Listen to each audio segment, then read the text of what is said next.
আজকে আমি তোমাদের সঙ্গে শেয়ার করব পুরীর জগন্নাথ মন্দিরের 56 ভোগের মধ্যে একটি মহাপ্রসাদ বা মহাভোগ, তা হচ্ছে জগন্নাথ দেবের সবথেকে প্রিয় কণিকা ভোগ।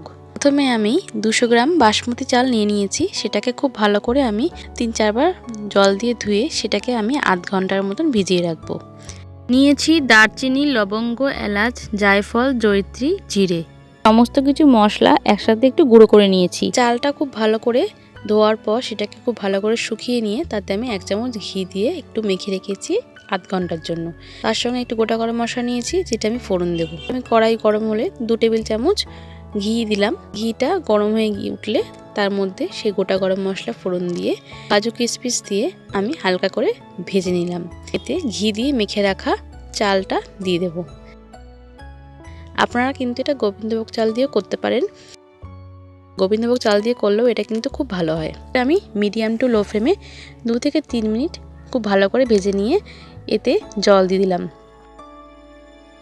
এটা কিন্তু মনে রাখবে যে আপনারা যতটা চাল নেবেন ঠিক তার ততটা ডবল পরিমাণ জল দিতে হবে। এখানে আমি 1 কাপ চালের জন্য 2 কাপ জল দিয়েছি। দিয়ে দিয়েছি পরিমাণ মতন সন্ধব লবণ। আমি সেই মশলাটা দিয়ে দিলাম যেটা আমি তৈরি করে রেখেছিলাম একদম প্রথমে। তারপর ভালো করে সব কিছু মিশিয়ে আবার ঢাকিয়ে 5 মিনিট কমিয়ে দিলাম। তারপরে আবার ঢাকনাটা সরিয়ে এখানে আমি চিনি দিয়ে দিলাম। আপনারা এখানে চিনির পরিবর্তে গুড়ও ব্যবহার করতে পারেন। এরপরে চিনি দেওয়ার পর আবারও একবার ভালো করে মিশিয়ে দিয়ে কম আঁচে আরও 5 মিনিট এটা করে নেব।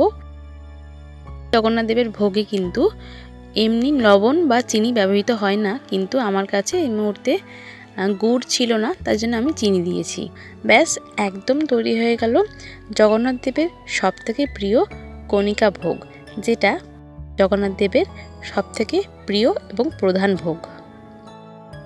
যারা পুরীর জগন্নাথ মন্দিরে গিয়ে এই কণিকা ভোগ প্রসাদ গ্রহণ করেছেন তারা তো জানেনই যে এই ভোগ কতটা সুস্বাদু খেতে হয়।